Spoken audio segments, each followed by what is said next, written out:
오늘은 감사절에서 성탄절로 이어지는 말씀으로서 감사를 나눌 때 시작되는 기적이라고 하는 제목으로 말씀을 나누기 원합니다. 오늘의 본문의 말씀은 잘 아시는 것처럼 룻기의 한 장면입니다. 모압 출신의 여인이 젊어서 일찍 남편을 잊어버렸습니다. 그리고 친정인 고향에 남아 있을 수도 있었겠지만 혼자 계시고 나이 많으신 시어머니 나오미가 혼자 베들레헴에 가서 어떻게 여생을 살 수 있을까 염려하는 마음에서 시어머니를 섬기기 위해서 굳이 따라왔던 그런 믿음의 여인에 관한 이야기가 기록되어 있습니다. 나오미의 남편의 이름은 엘리멜렉이었다고 오늘 본문 말씀에도 잠깐 나오는 것을 볼 수 있습니다. 유다 지파 사람이고요. 베들레헴 지역에서 살고 있었습니다. 이스라엘 백성들에게는 하나님께서 모세와 여호수아 이래로 각 집안에 땅을 주셨습니다. 지파별로 넓은 지역의 땅을 배당하면 그 지파는 또 집안별로 땅을 주어서 적어도 자기의 집을 지을 수 있고 혹은 농사를 지을 수 있고 최소한의 그 가정이 경제적으로 보장되고 안정될 수 있도록 하나님의 백성들에게 가나안 땅을 나누어 주셨다라고 하는 것을 기억하실 것입니다. 그런데 조상 때로부터 물려주신 땅을 가지고 농사를 지어서 곡식이 그래도 식구들이 1년 동안 생활할 수 있을 정도 나오면 참 좋겠는데 아마 이때에는 심한 흉년이 있었던 것 같습니다. 그래서 엘리멜렉의 가족은 그 부인 나오미 또 아들들은 기련과 말론이라고 하는 아들이 있었는데요. 그 두 아들과 네 식구가 경제 위기에 할 수 없이 난민 생활을 하게 됩니다. 모압 지방으로 이동했고요. 모압 지방에 가서 이 경제 위기와 식량 위기를 좀 극복하고 새로운 삶의 기회를 찾아야 되겠다라고 찾아갔다는 이야기가 룻기에 나와 있습니다. 그런데 안타까운 것은 모압 땅에 이민 가서 사는 동안에 남편이었고 가장이었던 엘리멜렉이 일찍 세상을 떠났습니다. 나오미는 남편을 잃은 슬픔과 아픔을 아주 크게 느끼셨을 것입니다. 그런데 더 슬프고 아픈 것은 아직 젊은 아들들이 결혼해서 10년 정도 되었을 때 큰아들도 세상 떠나고 둘째 아들도 세상 떠났습니다. 그 상실감과 충격과 슬픔을 우리는 상상하기가 어렵습니다. 가족 가운데서 가장 사랑하는 남편 혹은 가정 안에서 어머니가 가장 사랑하는 아들이 세상을 떠났다고 생각해 보십시오. 그 충격과 상실감은 너무너무 힘들었을 것인데요. 나오미의 가정을 들여다보시면 3명의 여인들이 다 남편을 잃은 채로 남아 있었습니다. 나오미도 남편이 돌아가셨고 오르바도 룻도 다 남편을 잃어버린 3명의 여인들로서는 도저히 그 땅에서 생존하는 것이 불가능하다고 여겨졌기 때문에 시어머니 나오미는 젊은 며느리들에게 부탁했습니다. 나를 따라오지 말고 너희는 아직도 젊으니 친정인 고향 땅에 남아서 좋은 신랑을 만나면 새로운 가정을 꾸릴 수 있는 기회가 있지 않겠느냐? 남아있어라. 따라오지 말아라. 그렇게 권면했습니다. 오르바라고 하는 며느리는 시어머니 말씀에 순종하고 고향에 남아서 이제 헤어지게 됐는데요. 룻의 마음에는 도무지 나오미를 혼자 보내는 것이 마음이 놓이지가 않았습니다.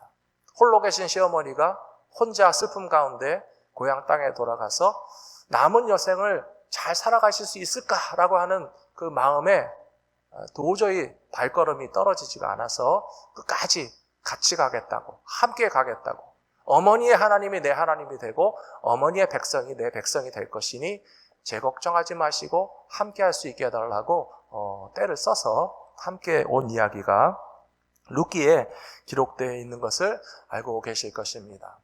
베들레헴에 돌아왔을 때 마침 계절적으로는 추수하는 계절이었습니다. 지금 우리하고 비슷하다고 생각하시면 됩니다. 베들레헴 지역에서 농사가 다 끝나고 곡식을 거둘 때가 되었고요. 또 그 땅에서 상당히 유력한 사람 가운데 보아스라고 하는 사람이 있었습니다. 보아스가 땅을 많이 가지고 있었던 것 같습니다. 농사를 크게 지었던 것 같습니다. 그래서 자기 땅에 농사를 거두는데 일꾼들이 필요하니까 아마 추가로 임시 근로자들을 모았겠죠. 그래서 일하는 그런 소년들을 감독하는 사환이 있었다. 그런 말씀도 나오고 있습니다. 그런데 이 보아스가 와서 보니 룻이라고 하는 이방 여인이 열심히 일하고 있는 것을 보면서 참 대단하다는 생각이 들었던 것 같습니다. 왜냐하면 남성들은요, 그래도 좀 심한 노동을 할 수 있습니다. 곡식단을 거두는 것은 굉장히 육체적으로 힘든 일입니다. 그렇지만 여인들도 혹시 할 수 있는 일이 있다면 이제 곡식을 거두고 남은 이삭을 줍는 정도는 할 수 있습니다. 보조적인 역할을 할 수 있고 그 보조적인 역할을 해서 곡식을 거둬서 주인에게 주면 주인이 거기에 합당한 또 일당을 주겠죠. 그리고 아마 친절하고 넉넉한 땅 주인 같으면 이제 바닥에 남아있는 나머지 이삭들은 자유롭게 필요한 사람들이 가져가라 하는 정도의 너그러운 친절은 베풀 수가 있었을 것입니다. 제가 오늘 이 말씀을 찾은 이유는요, 작은 친절, 작은 감사, 작은 나눔인데도 하나님은 그것을 크게 사용하시는 재료로 삼으신다는 사실을 우리가 먼저 배웠으면 좋겠습니다. 그래서 첫 번째 감사한 마음을 나눌 때에 감사할 이유는 더 많아지게 된다는 것이 성경을 통해서 우리가 배울 수 있는 점입니다. 오늘 2장 4절 말씀에 보시면 마침 보아스가 베들레헴에서부터 와서 곡식을 베는 사람들에게 말하되 여호와께서 너희와 함께 하시기를 원하노라 인사하니 그들이 대답하되 여호와께서 보아스 당신에게도 복 주시기를 원합니다 라고 화답을 했습니다. 이런 인사를 나누는 것은 굉장히 평범한 일로 보입니다. 일상적인 것으로 생각됩니다. 하지만 진실이 담겨져 있다면 이것도 아름다운 장면이라고 생각합니다. 땅 주인인 보아스가 우리 밭에 와서 곡식 거두는 일을 해주시는 분들에게 고맙습니다. 수고해 주셔서 감사합니다. 라고 인사하는 거잖아요.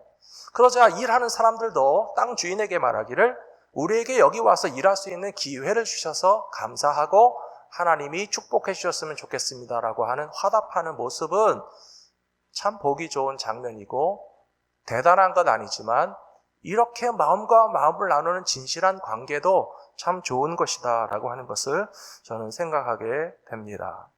사랑하는 성도 여러분, 추수감사절에 감사의 인사를 나누고 또 감사한 것들을 서로 나누실 때 기쁨이 더 커지는 것을 경험하셨습니까? 많이 없으신가 보죠? 감사를 나누면 감사할 것이 더 많아지게 하나님께서 채워주신다고 저는 믿습니다. 지난주에도 나눈 말씀을 보시면 다윗이 다윗성에 하나님의 법궤가 들어올 때 막 기뻐서 춤추고 찬양하고 예배했습니다.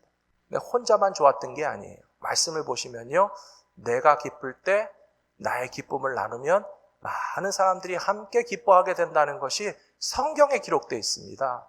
우리 역대상 16장 2절, 3절, 4절 말씀을 이 시간에 같이 한번 읽어보겠습니다.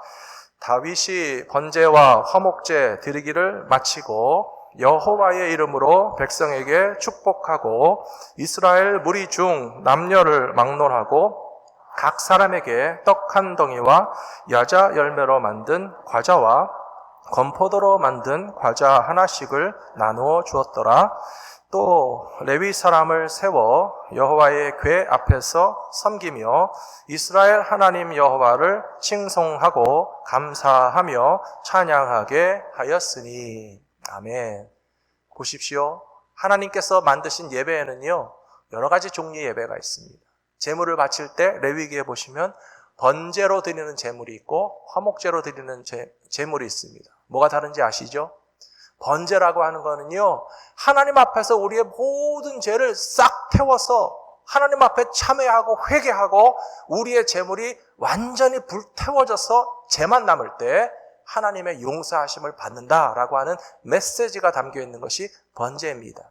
burnt offering이라고 그러잖아요. 근데 화목제는 다릅니다. 화목제의 제물은 싹 태우면 안 됩니다. 남겨놓으셔야 됩니다. 고기를 잘 굽든지 그 고기를 잘 삶든지 해서 화목제의 제물은 나누어 먹도록 하나님께서 정해놓으셨습니다. 그래서 화목제를 가리켜서 peace offering이라고 하고, 화목제의 제물은 예배를 함께 드리는 사람들이 나누어 먹도록 정해놓은 것이 하나님의 예배의 예법인 것을 생각한다면 우리도 감사의 예배를 드리면서 지난주에 식사를 나누신 것이 굉장히 성경적이라는 것이죠. 우리가 예배를 드리면서 성도들과 함께 감사의 제물을 나누어 먹는 것은 화목제의 예배의 메시지를 우리가 실천하는 것이기 때문에 감사한 것을 나누면 감사할 것이 더 많아지는 일들이 계속 생겨나게 하시는 하나님의 계획하심이 이루어지게 될 것이라고 저는 믿습니다. 두 번째로 하나님은 믿음으로써 착한 일을 행하는 사람들에게 감사할 것이 넘치게 하신다는 사실이 성경에 나와 있습니다. 제가 어렸을 때 이모님 댁에 가면요, 펌프가 있었어요. 손으로 물을 푸는 펌프가 있었는데요. 그 펌프에다가 물 한 바가지 부은 것을 마중물이라고 부른다는 거 아시죠? 그 한 바가지에 물을 붓지 않으면 이게 물이 쭉 빠져가지고 공기가 들어차 있으면 아무한 펌프질을 해도 물이 안 나옵니다. 삐걱 하면서 공기만 새는데요. 물 한 바가지를 탁 부어놓고 잽싸게 해야 돼요. 부착 열심히 풀면 거기서부터 물이 끌어올려갖고 이제 물이 나오기 시작하는데요. 한 바가지 나오면 한 바가지만 나오나요? 아니죠. 한 바가지만 잘 부어가지고 열심히 펌프질을 시작해갖고 그 다음에 이제 꿀럭 나오기 시작하면요. 많이 나와요. 여름방학 때 이모님 댁에 가서 열심히 그 펌프질해서 물을 한 다라에 채워놓으면 저희 이모님이 참 좋아하셨어요. 네가 수고해서 물을 퍼놔가지고 잘 쓸 수 있겠다 하시는 것이 생각나는데요. 한 바가지의 마중물과 같은 감사를 하나님 앞에 드리면 한 바가지가 한 바가지로 끝나지 않게 될 줄로 믿습니다. 우리의 삶에서 흘러 넘치는 감사가 계속적으로 차고 넘치게 하시는 것이 하나님의 원리와 법칙이라는 사실을 성경이 우리에게 끊임없이 가르쳐 주시고 있습니다. 룻기 2장 10절에 보시면 룻이 보아스 앞에 이번에는 엎드려 절을 합니다. 보십시오. 2장 10절에서 룻이 엎드려 얼굴을 땅에 대고 절하며 그에게 이르되 나는 이방 여인이거늘 당신이 어찌하여 내게 은혜를 베푸시며 나를 돌보시나이까 하니 보아스가 그에게 대답하여 이르되 내 남편이 죽은 후로 내가 시어머니에게 행한 모든 것과 내 부모와 고국을 떠나 전에 알지 못하던 백성에게로 온 일이 내게 분명히 알려졌느니라. 이 말씀을 쭉 펼쳐놓고 보시면요, 룻이 시어머니에게 한 일은 어떻게 보면 대단한 일은 아닌 것 같아 보이지만 훌륭한 일을 한 거예요. 가족끼리 함께 살기 위해서 애쓰는 것은 당연한 것 같아 보이지만 남편도 없는 며느리가 시어머니를 떠나서 각자 사는 것도 잘못된 것은 아니에요. 하지만 홀로 계신 시어머니가 나이도 많으신데 어떻게 생활하실까 걱정하는 마음에서 룻은 내가 가서 좀 섬겨드려야지 하는 마음으로 섬겨드렸는데요. 작지 않지만 어떻게 보면 대단한 거 아닌 것 같아 보여도 하나님은 그 가운데서 역사하신다는 것입니다. 보아스가 소식을 들었습니다. 이야기를 들었습니다. 저 룻이라고 하는 여인은 모함 여인인데 시어머니 따라와서 여기 와서 남자들도 하기 힘든 이 곡식 빼는 들판에서 추수하는 일을 하고, 또 오늘 말씀에도 나오잖아요. 아침부터 와서 낮에 잠깐 쉰 이후에는 지금까지 쉬지 않고 제일로 열심히 하고 있습니다. 그걸 알아보고 칭찬하고 딴 데 가지 않아도 되고 내 땅에서만 마음껏 이삭 줍게 하면서 남자들이 못된 짓 하지 못하도록 내가 다 마련해놨고 내 사환들이 떠다 놓은 물도 마음껏 마시고 우리가 떡 먹을 때 초에 찍어서 맛있게 떡도 먹으면서 볶은 곡식까지 나누어 주면서 친절을 베푸는 일들이요, 어떻게 보면 큰 일 같아 보이지는 않습니다. 작은 친절입니다. 작은 감사합니다. 작은 착한 일입니다. 하나님께서 그런 일들을 다 모아서 이제 큰 일들을 일으키신다는 사실을 우리는 성경을 통해서 배울 수가 있습니다. 예수님께서 5,000명을 먹이실 때 제자들에게 말씀하셨잖아요. 너희가 먹을 것을 줘라. 그랬더니 그 똑똑하고 계산 잘하는 제자들은 대답하기를 예수님 안 됩니다. 못합니다. 우리는 능력이 없습니다. 200데나리온에 돈이 있다면 모를까 우리는 돈도 없고요. 혹시 200데나리온 돈이 있다 할지라도 5,000명에게 먹일 음식을 갑자기 어디서 사다 먹입니까? 우리는 안 됩니다. 못합니다. 그렇게 대답했어요. 그런데 예수님의 기적이 어디서부터 시작됐습니까? 한 명의 어린아이가 자기 먹으려고 준비했던 보리떡 5개, 물고기 2마리를 예수님의 손에 드렸어요. 근데 예수님께서 그것을 받으시고 야, 이거 갖고 뭐 하겠냐, 그런 말씀하지 않으셨잖아요. 하나님 앞에 감사를 드리셨다. 축사하셨다. 예수님께서는요, 우리가 드리는 작은 순종과 작은 섬김과 작은 감사를 받으시고 그것으로부터 큰 능력과 영광이 나타나서 5,000명을 먹이시는 능력은 예수님이 행하신다는 사실을 믿으시기 바랍니다. 우리가 하는 순종은 작은 것 같아 보여요. 하지만 주님의 손에 우리가 감사를 드리고 나눔을 드리고 기쁨을 드리면 주님께서 알아서 다 하실 것이라고 저는 믿습니다. 고린도 후서에 이런 말씀이 나와 있습니다. 9장 8절, 9절 같이 읽겠습니다. 하나님이 능히 모든 은혜를 너희에게 넘치게 하시나니 이는 너희로 모든 일에 항상 모든 것이 넉넉하여 모든 착한 일을 넘치게 하려 하심이라. 기록된 바 그가 흩어 가난한 자들에게 주었으니 그의 의가 영원토록 있느니라 함과 같으니라. 아멘. 우리가 가진 것을 가지고 나누기에 충분하게 하시는 분은 하나님이시라고 믿습니다.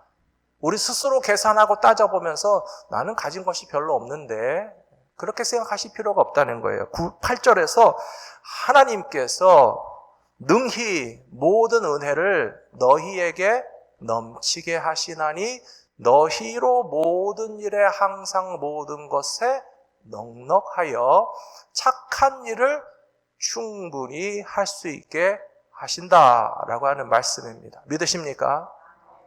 나는 못해요. 나는 가진 것이 없어요. 그러면 감사 못합니다. 나누지도 못합니다.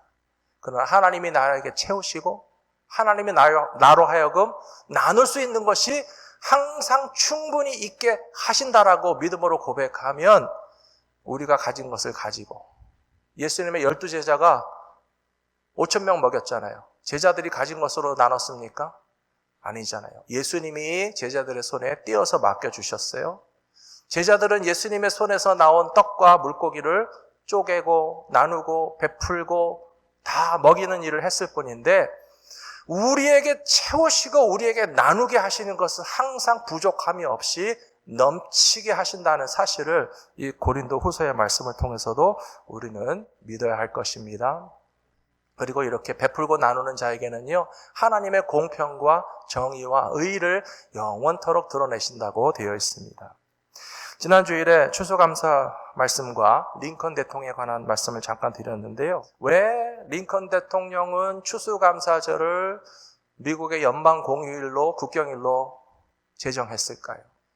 그것은요, 남북전쟁의 한복판에서 할 수 없이 북군과 남군이 목숨을 걸고 피 흘리며 싸우기는 하지만 그러나 이것이 국가적인 분열로 끝나고 남과 북이 원수가 되어서 이 나라가 서로 갈라진 채로 으르렁거리고 원수 맺은 채로 사는 것은 국가적으로도 옳은 일이 아니고 하나님 보시기에도 좋은 일이 아닌데 어떻게 하면 이 미국 사람들이 남과 북을 가리지 않고 함께 하나님 앞에 감사하면서 화합하면서 하나가 될 수 있을까 생각하다 보니까 이 추수감사절의 전통과 그 기원에 올라가서 생각해 보니 영국에서 건너온 청교도들이 원주민의 도움을 받았고 1년 후에 그 원주민들에게 감사한 마음에서 초청해서 감사잔치를 했던 것처럼 추수감사절을 지키면 하나님께도 감사하게 될 뿐만 아니라 서로 다른 이질적인 사람들조차도 화합하고 이웃이 되고 친구가 되고 고마운 마음을 나눈다면 연합할 수 있다라고 하는 정신을 살리기 위해서 1863년 아직도 남북전쟁은 끝나지 않았는데 링컨 대통령은 추수감사절을 연방공휴일 국경일로 제정함으로써 이 나라가 하나님 앞에서 감사하고 또 분열된 백성들의 마음이 연합하게 될 수 있도록 했다라고 하는 것처럼 오늘 우리들도 감사를 나눌 때에 그 감사를 통해서 하나님께서 화합하게 하시고 연합하게 하시고 깨지고 흩어진 마음들이 또 묶어질 수 있게 하시는 은혜를 내려주실 줄로 믿습니다. 마지막 세 번째로 우리가 감사를 베풀고 나누는 일을 할 때에 하나님은 기적의 역사를 이루신다는 사실을 항상 기억해야 됩니다. 룻기 4장 13절에서 보아스가 룻을 맞이하여 아내로 삼고 그에게 들어갔더니 여호와께서 그에게 임신하게 하심으로 그가 아들을 낳은지라. 여인들이 나오미에게 이르되 찬송할지로다. 여호와께서 오늘 내게 기업 물을 자가 없게 하지 아니하셨도다. 이 아이의 이름이 이스라엘 중에 유명하게 되기를 원하노라. 아멘. 참 재밌지 않습니까? 스토리가 막 이상하게 빨리 전개됐잖아요. 처음에는 저는 당신의 여종 가운데서 한 여종만도 못하오니 당신의 땅에서 이삭을 줍는 것만 해도 황공무지로소이다 하면서 감사합니다 인사했는데 어느새 결혼해가지고 애까지 낳았어요. 제가 드리고자 하는 메시지가 그것입니다. 작은 감사로 시작했어요. 작은 친절로 시작했어요. 내 땅에 와서 일해주니 감사하고 일할 수 있는 기회를 주셔서 감사하고 네가 이방 여인이지만 시어머니를 위해서 그렇게 애쓰는 모습이 참 예쁘다. 염려하지 말고 내 땅에서 일해도 좋다.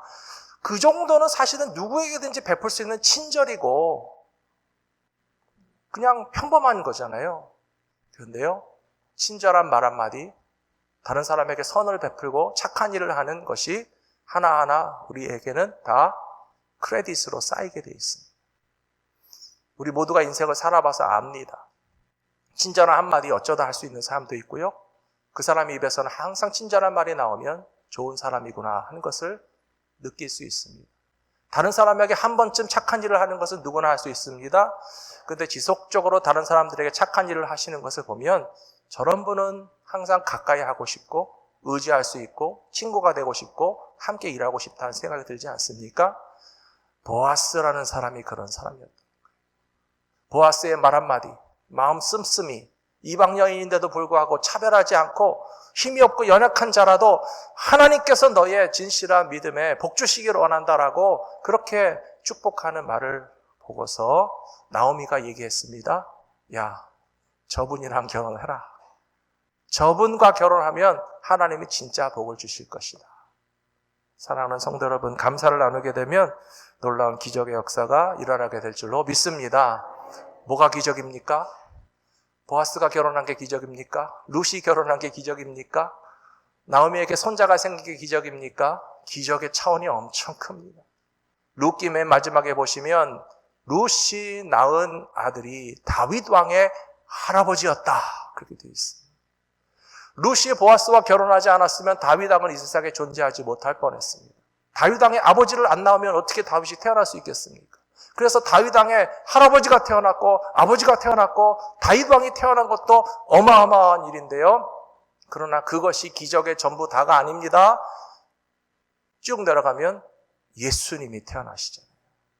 하나님의 놀랍고 크신 기적의 역사는 이렇게 작은 일로부터 시작됩니다. 오늘 제가 설교 시작할 때 말씀드렸습니다. 오늘 설교는 추수감사절에서 성탄절로 연결되는 설교라고 말씀드렸어요. 감사로 시작했는데 예수님 탄생이라고 하는 다윗 왕의 족보가 생겨난 것을 보면 우리가 하나님께도 감사하고 우리 옆에 있는 사람들에게 착한 일을 하면서 그 감사를 나누는 일이 아주 짜잘해서 아무것도 아닌 것 같아 보이지만 하나님은 작은 것 하나도 잊지 않고 보고 계시고 기억하시며 우리가 감사하는 것과 우리가 감사 나누는 것을 재료로 삼으셔서 놀라운 기적의 역사를 일으켜 주실 것이라고 저는 믿습니다. 예수님께서 가나 혼인잔치자리에서 기적을 베푸셨죠. 뭘 가지고 베푸셨습니까?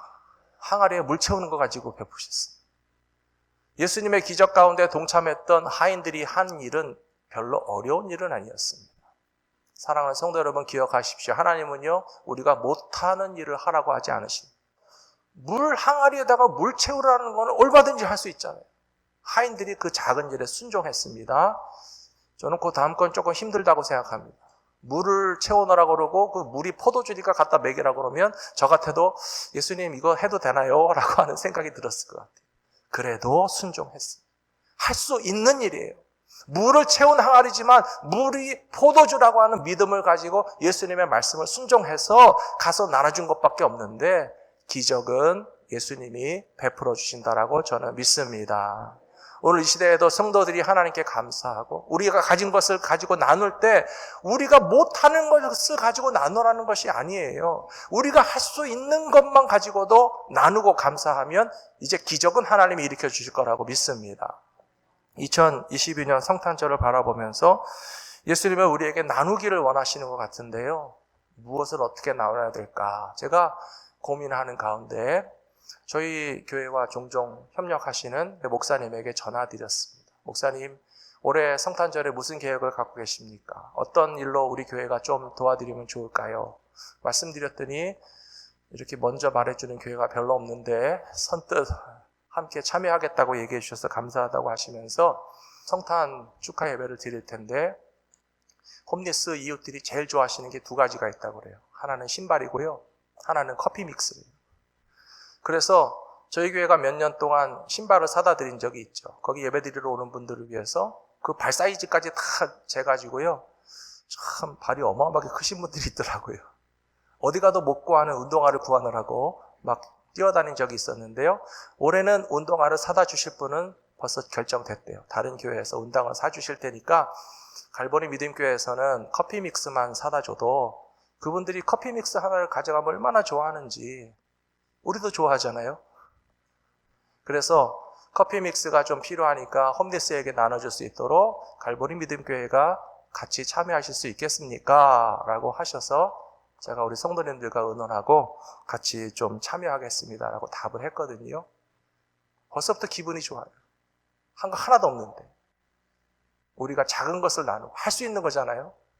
우리에게 커피 공장을 사다가 달라 그러면 못하겠지만 우리 12월 중에 한번 우리 성도님들께 제가 부탁드릴게요. 홈리스 미션을 위해서 우리들이 사다 드린 이 커피 믹스 박스를 나눔으로써 작은 일을 했지만 기적은 하나님이 베풀어 주실 것이라고 믿습니다. 성도들의 삶 가운데 작은 친절을 베푸십시오. 무슨 일이 벌어질지 모릅니다. 보아스가 일하는 일꾼들에게 신사적이었습니다. 일하던 룻도 보아스에게 정중하게 감사했습니다. 그때까지는 무슨 일이 이루어질지는 상상하지 못했습니다. 둘이 결혼할 줄 누가 알았으며 자식을 낳을 줄 누가 알았으며 그 밑에서 다윗이 태어날 줄 누가 알았으며 하나님의 아들이신 예수 그리스도께서 이 룻과 보아스의 뿌리에서 태어나게 하실지 누가 알았겠습니까? 우리가 시작하는 감사, 우리가 나누는 섬김, 우리가 베푸는 작은 친절이 아무것도 아닌 것 같아 보이지만 하나님은 우리의 작은 순종과 믿음을 결코 작다고 하지 않으시고 그것을 재료로 삼으셔서 크고 놀라운 기적을 이루시는 하나님이신 것이 분명하기 때문에 우리가 할 수 있는 일을 통해서 순종함으로 하나님께 영광을 돌리시고 기적의 열매를 맛보는 기쁨에도 한 분도 빠짐없이 동참하시게 되기를 축복합니다.